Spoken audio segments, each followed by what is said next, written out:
Shut up and sit down.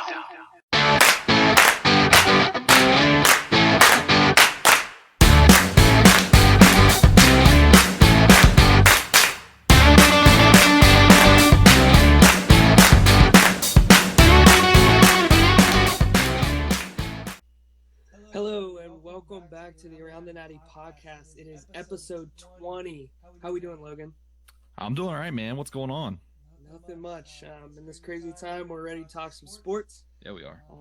And kind of kick back, relax on this 20th episode of content for you. Episode 20, man. We were just talking about that before we started recording. That's crazy. Yeah, it's definitely cool when we started this. It's been about a year and a half, 2 years?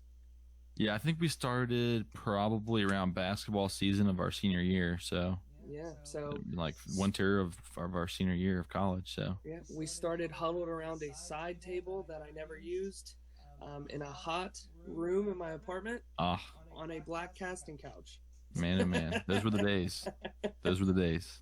Do you still have the couch? No, I sold it. Nice. Sad times. It was a futon. Mm-hmm. But we're gonna keep it single topic today, because sports are kind of slow right now. Plus, Indeed. we got some juicy stuff to talk about. We can give our own opinions on. I think a bunch of people have a bunch of different opinions on it, and we can dive right in. We want to talk some baseball today, or particularly the lack thereof baseball, and why that is. Why don't we have baseball and that whole situation? So Bastards. That's why. let's go ahead and start off with the situation that we're in. So obviously, Set the scene, Gambino. Set the scene. obviously, the season was postponed originally due to COVID. Covoid. It was the right decision. It was the only decision. But now we're getting to that kind of weird time where things are starting to open up, and Yeah, NBA has a restart date. yeah, the NFL is starting to let people back into their training facility. But there's still the ongoing question of, is there going to be baseball?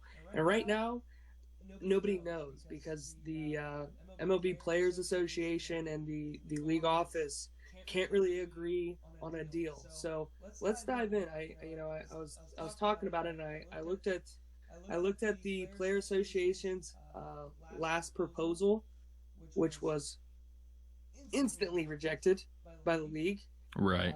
After the Players Association instantly rejected the leagues. So let's just dive into it.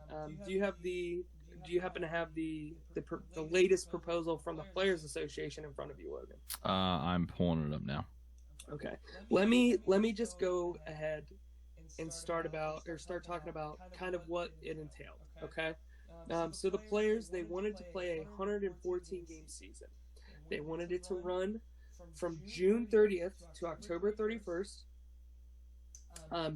And they had some other stipulations that were previously agreed upon, and then the league was like, wait. The owners were like, holy shit, we're going to lose a lot of money here. So they had already agreed to play on a prorated salary. Right. They had, already agreed on that. Like I said, the league office was like, whoa, we're going to lose so much money here. So I think that's the big hinge in this whole agreement is the money. The league doesn't want to lose a bunch of money. That's why they're proposing the shorter season, and then the players don't want to play for less than what they contractually signed for. Right. Anyways, they also want to give players the opportunity to opt out on the season if they're worried about Corona. Yep. Saw that. Which to me, I don't know how that would work. Like, are you still going to pay them if they opt out, or did they agree that the people who opt out? Yeah, that's one thing I wasn't sure of either. But in my opinion, if you're agreeing to a prorated salary, that's pay for games you play, right? So like, are available to play in at least. So they're giving up salary. Yeah, I mean, in my opinion, if you're removing yourself from being able to play, then you shouldn't or wouldn't be eligible for your salary, right? And so I don't know, where do you want to start with this? Do you want to start with Well, one more thing before we dive into it. They also wanted the expanded playoff. So, just so you're aware, that is. And they wanted it for 2 years, not just the one. Yes, that's the big key because the league just wanted it for one. So let's dive into this. I don't get that, but whatever. What do you think about this proposal? Do you think it's reasonable? Do you agree? And take out the fact that I want to see baseball. Right. So, I mean, I definitely think that it's reasonable. Listen, let's just call it what it is. There's no way people don't like the MLB doesn't take a hit this year. Yeah. There's no way that doesn't happen. Right. And even if you don't have a season, you still take a hit. This is my thing, though. Okay, so you're an owner. Okay, you can be whatever team you want. Pick your team. What team do you want to be the owner of? Oh, what do I want to be the owner of? Yeah, you get in this hypothetical scenario. You get to be whatever team owner you want to be. Go ahead. Well, the owner of the Yankees because he's probably loaded. Okay, so you are the owner of the Yankees. You're Steinbrenner, right? So you're Steinbrenner family. You, for years, have had a risk-free investment. Yeah. Right? Mm-hmm. Baseball, it was going to bring you money. You were going to make hands over feet and money every single year. You know what I mean? Seriously. I mean, you're going to each year your capital is probably increasing twofold at least. Yeah. What other company, organization besides like Amazon has that? So for you to take, so what'd you say? Google. Cool. So for you to take a hit for 1 year, mm-hmm. but maintain the integrity of your product and bring your customer satisfaction. I mean, it's just like, for Christ's sake, Spectrum Internet and shit. Like, I mean, they suspended payments and shit for people. Yeah. There's no one in this calendar year who fiscally haven't been affected. Mm-hmm. And I would argue, besides a few companies, there's no one in the history of the American economy who are more prepared to handle it than somebody like the MLB. Yeah, and the big thing for me is looking on the outside, looking in. It's hard to be sympathetic because it's millionaires fighting with billionaires. Right. But I think both the players and the owners are perfectly content to not have a season this year, which to me is really sad. But I understand that the players have to stand for what they believe is right. Well, and my thing is regardless of this season, what happened this season, mm-hmm. in terms of, let's say they still had their 162 games regular season, pay went on, as they still were saving money all over the place because they're cutting minor league baseball. They're shredding it up. They cut down Reds are going to pay all their players for the whole season. And honestly, had that not happened, they still would, they're cutting minor league affiliates all over the place. Yeah. And so they cut down the NBA or the MLB draft to 5 rounds. Yeah. Instead of 1,000, and so we're talking about multi-billion dollars and that they're saving already. Mm-hmm. So don't come to me and say, oh, our costs are this much, and don't play the I'm in poverty now. Bull. That's ridiculous. And the reason why the PA came back, who was it, Scherzer, that called him out and said, well, show us the books then. If you're hurting that bad, show us the books. And they won't, because they don't want to tip their, because they know that the players are getting the shart remains. When you push out a fart and a little extra comes out, that's what the players get paid relative to the whole pie. Yeah. And so, you know what? And if you see the shart, it stinks a little more, once you see it. It does. it doesn't really hit you in the face until you see it. And then you're Right. like, It just like floats them in the nostril. Like, you ever seen the cartoons where it's like floating and it's like the finger, yeah, finger like that. Yes, exactly. Exactly. But no, I mean, in all sincerity, I mean, that's what it is. These owners could do it. These owners could do it and be fine. And really, I think, to be honest with you, if you're really worried about money, I think that not having a season is going to do more damage for the product in the long run than just taking the hit up front. Well, they're worried about the salary. Well, and if you don't have to pay the players at all, you just kind of eat that you're not going to make profit, and then kind of take like a zero balance, But if they play, and you can't have anybody in the stands, right? You can't have anybody come watch. You're not making that revenue. I mean, I saw some people I can't believe that they're not creative enough to find a way to make money through this. Like I saw some people the most creative thing I saw was advertising seat space. You know what I mean? So like, well, and listen, these TV deals, which for local markets are huge. Yeah. I mean, these TV deals, like the local TV market deals, are huge for these teams. They're gonna have to pay those guys. Like, they're gonna pay those advertisers back. That's money that they're losing if they don't play. But you know what you can do? You can pay 100. You can play 114 games and at least kind of subsidize some of that. I mean, save yourself somewhere. And at the end of the day, I mean, with everything going on, there are people in this nation who legitimately have lost jobs, companies, houses, and it's just the start. We're going to have a huge recession, and for baseball not to come to terms and not happen because of money, it's a bad optic. It's a bad optic for both MLB and the players. That leads me to this question. Did you happen to hear both Blake Snell's comments and Bryce Harper's comments about the assumption of risk? Yeah. And, I heard Blake Snell. I didn't hear what Bryce Harper said. I think Bryce Harper was just like affirming what he said. Somebody had to say it. Yeah. So like with me, like if you're just taking that at face value, like, yeah, I get it. Like, you don't want to go out there and play for less money, but he also threw in this whole like it's my life, like if I get sick, blah blah blah blah blah.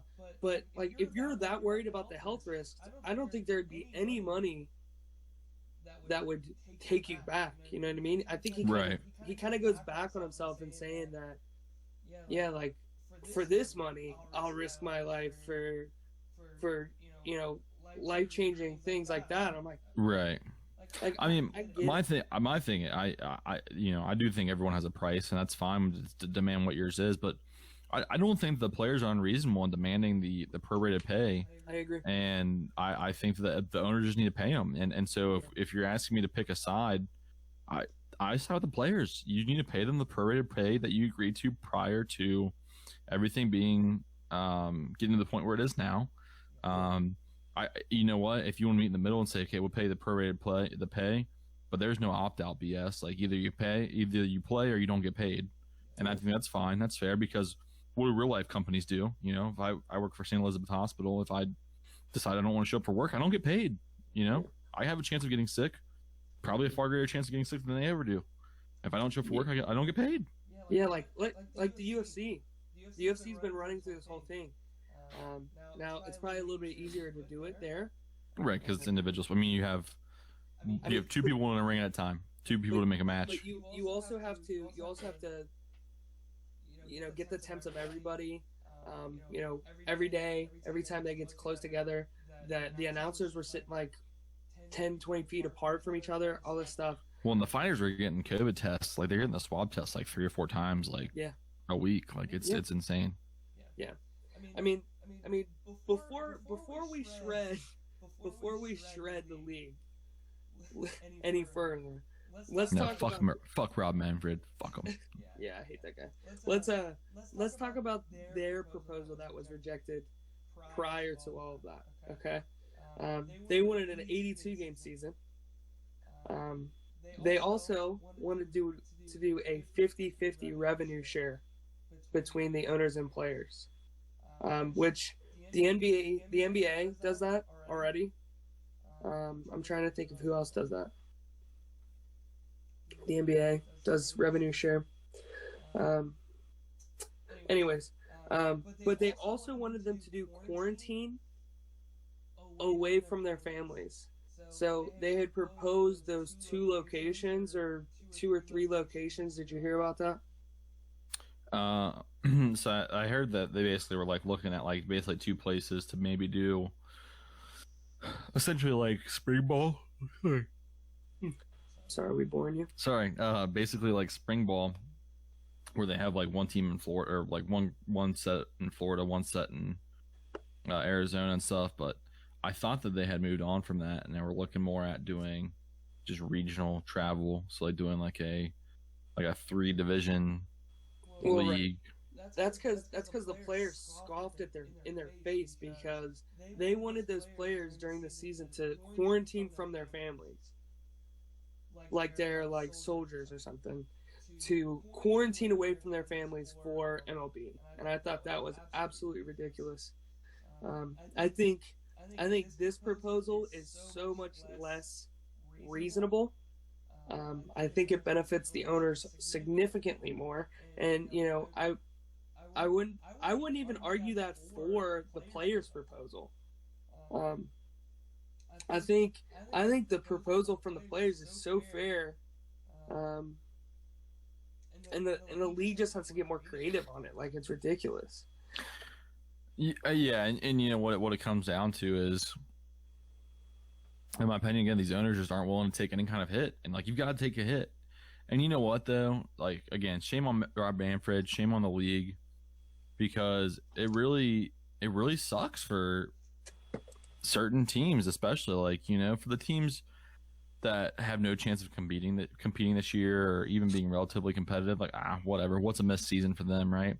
Like, for example, had this happen 3-4 years ago with the Reds, I'm like, okay, like, that sucks. But honestly, like, how much Reds baseball was I actually gonna be like deeply intent on watching? I mean, other than like the first half of the season, and when there was hope. Well, there really wasn't ever hope for those Reds teams, man. I mean, good Lord, it was like, no, they knew they were gonna be bad. They knew. I mean, they knew. They that one season they lost like 15 straight. It was horrible. But I mean, again, like, if it was one of those seasons, like, I wouldn't really, like, whatever, I'd move on from it. Like, it would suck because I love Reds baseball. I love watching the games. I watch them when they're bad, when they're good, and when there's somewhere in between. But this year that we had a shot to be competitive, to compete for something. This was supposed to be the year where finally a Reds team was able to be competitive, and we're probably gonna get cheated out of that. We definitely won't get to see a full schedule of what it could have looked like. We definitely won't be able to get the full product that we thought we would get. And really, we might never get to see this team compete as constructed. There's a lot of guys who are here on 1-year deals or can opt out after the season, and for us as Reds fans, I mean, I just feel like we got cheated, and it's frustrating. It's frustrating as hell because, if there's anything I've learned as a Reds fan in my lifetime over the last 23 years, is that we have a 2 to 3 year window where we can be really competitive and make a run, and then after that we're bad for a very long time. And for most of my life we've been bad. I don't know, man. That whole span that lasted until 2010 was probably one of the bigger windows that we've had. And then we were bad for a really long time. I mean, let's talk about what we're missing right now, okay? Because we're missing a lot of really good things. The Reds, they went out. They said, listen, we're going out. We're going to get it done. We're going to open up the pocketbook, and we're going to get it done. So let's talk about the moves they made. They signed Moustakas, the most primo free agent signing they've ever had in franchise history, the highest paid. They go ahead and they sign Castellanos, who gives them a pop in the middle of that order, which is something that they needed after a stagnant lineup last year. And then they also signed Wade Miley, who's a steadily pitcher that they can add to the rotation. You know, and maybe replace as a bullpen if they decide so. And then they get Akiyama, or Akiyama, as they call him down south. But he's a Akiyama. Akiyama. It sounds like he's like, is that a dirt bike? Room. I just got one of those Akiyamahas. And like with Moustakas, we'll get to see Moustakas. We'll get to see Wade Miley, and we'll get to see Akiyama and see if he can translate from Japanese baseball. But there's a chance we may never see Castellanos play, which is really sad because that was one of the bigger signings. That's after they signed Moustakas, they signed Akiyama, they signed Wade Miley, and they're like, we're not done yet. We're like, oh, I don't know if you are. And then they go and they make that signing, and you're like, that's awesome. Right. And it sucks because we're not going to get to see him play. We're not going to get to see, maybe. You know what? Who knows? So, okay, I've got some Reds trivia for you here since we're talking about like windows and stuff. Yeah. In the last 20 years, can you guess how many times the Reds have won their division? 6. Nope. Am I too high or too low? Too high. 4. Too high. 3. Too high. 2 times? 2 times. That's it. The rest have been wild cards? That can't be right, dude.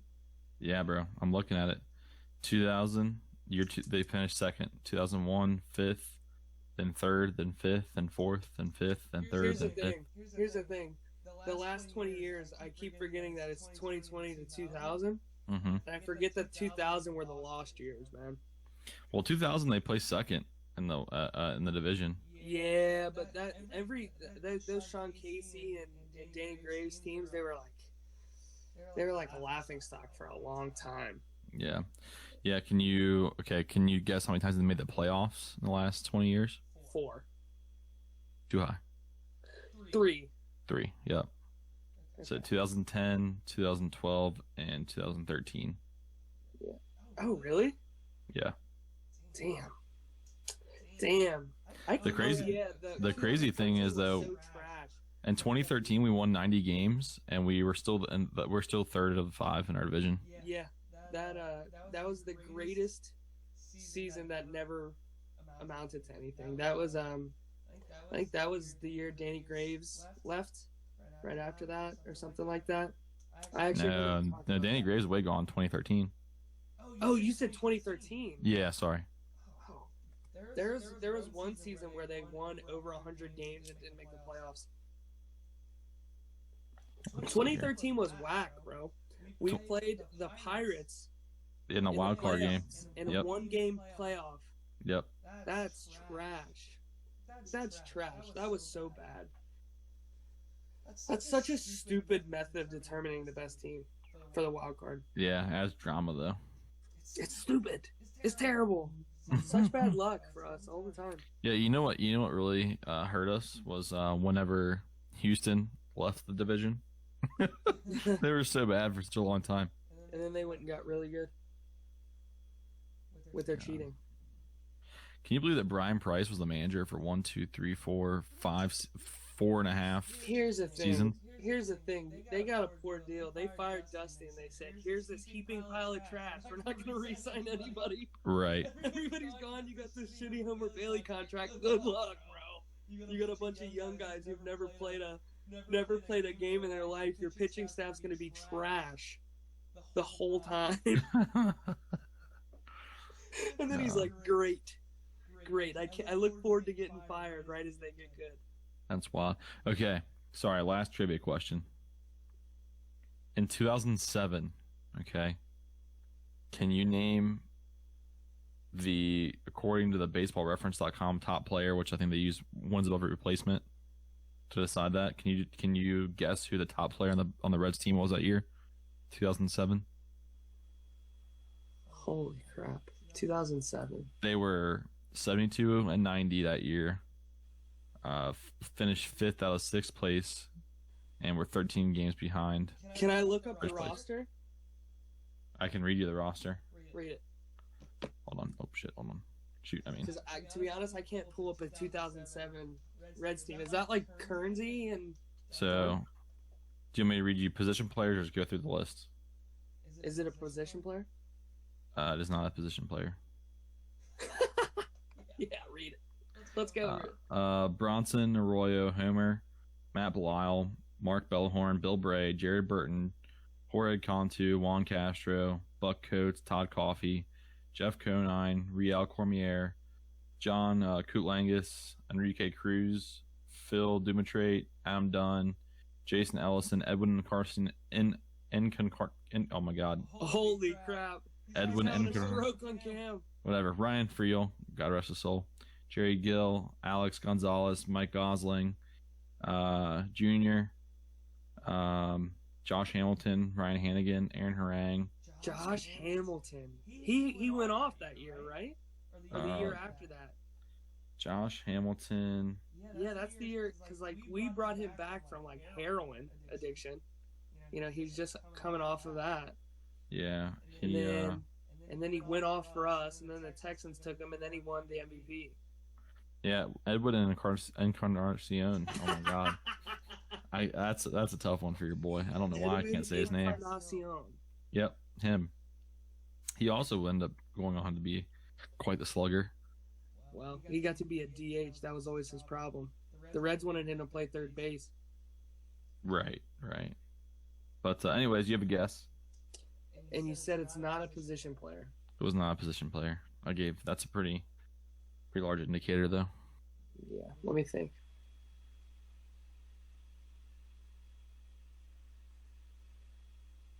Bronson. Incorrect. Although he was, according to wins above replacement, the second best player on the team. Shit. Josh Hamilton was the third. Todd Coffey. No. I don't know. Hit me. Aaron Harang. Oh, you didn't even say his name. Yes, I did. No, you didn't. Yes, I did. Aaron Harang was a steady pitcher for the Reds for a long time. Hey, here's a name you might remember: Norris Hopper. Oh, I know Norris Hopper. Little slap bunt. Yeah. That's his claim to fame. Little slap bunt. Yeah. Little short guy. What an obscure reference, dude. Wow. I love that. That was kind of fun. I don't know. Yeah. Got way off topic, but that was fun. Maybe we do a little trivia time next time. Yeah, I'm down. What do you think about that? I'm down. Let's see who can stump whom. That's right. Yeah. But although you're already pretty stumpy. Get it because you're short. I mean, I think we all know how we feel about baseball not being here. And you know, looking at the proposals, I think we quit yawning in my face. I think it's unfortunate that the owners aren't willing to budge, since it's millionaires fighting with billionaires. You know, you're gonna make what it's worth back afterwards. Like to think that they're gonna be financially ruined over one season is laughable. I don't even even a small market team is going to be just fine. Yeah, and that's the thing. I agree, and again, it comes down to greed. But to my point again, is if you're a Cincinnati fan, you should be angry. Pissed. You should be pissed. I mean, it is ridiculous. It's unfair. You know, you and I weren't really. What year was the strike season? What season was that? Oh Christ, I don't know. But anyways, that was another team, or another year the Reds had a chance to compete and got screwed. Is that when the season got split in half? Hold on. And they were, yeah, I think it got split in half. The season. So in '94, they only played 115. In '95, they only played 144. And those were both years they won the division, but those were both years that a lot of people said had that not been a shortened season, they would have probably won, or had a chance to win the World Series.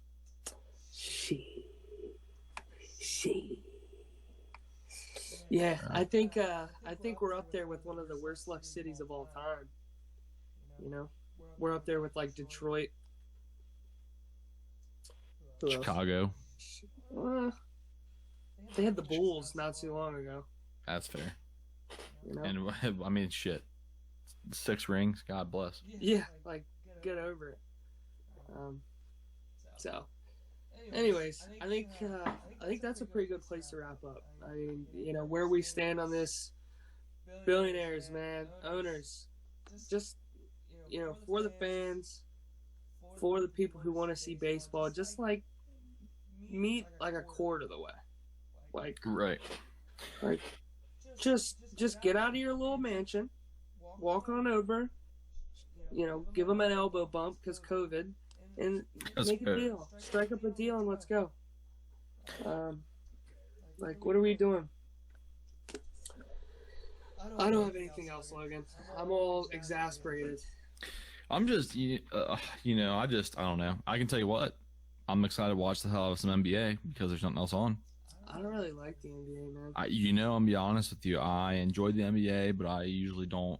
I wouldn't be the person that sat down and came home and looked forward to watching it every single night. But being that it's gonna be the only thing on, I'm gonna. And that, sorry, real quick before we go, baseball has a chance to capitalize on and really regain some fan base here because there's nothing else on TV. There's nothing else to watch or do.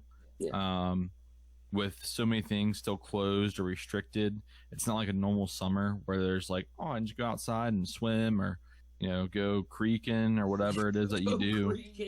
I'm thinking about my brothers in Kentucky. You know what I mean? You know, my you know, Sean with his hood. Yeah. And Sean go creaking. I'm gonna be honest with you. I don't know that Sean does anything that doesn't involve a vice of some sort, whether it's gambling or drinking or smoking the doobies. The Doobie Brothers, you know. But yeah, no. So, but again, I think baseball has a really unique position here where they could really recapitalize on and gain back some fans. And instead of capitalizing on that opportunity, they're just driving a wedge further between them and the other fans, them and their fan base, which, you know, I don't know that they need any help doing that as it is. And yeah, my last and final words about that situation is fuck Rob Manfred.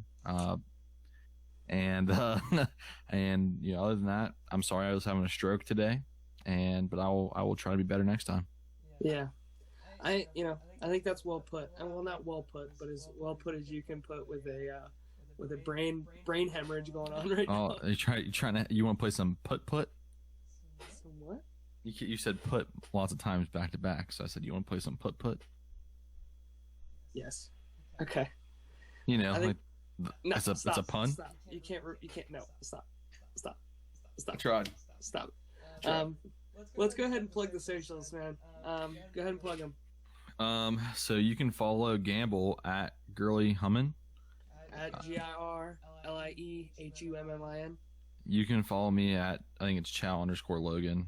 Yeah. Or something like that. I don't know. I'm not important. The most important one is, though, you can follow us on Twitter and Instagram. Insta or IG, I don't know what you guys call it nowadays.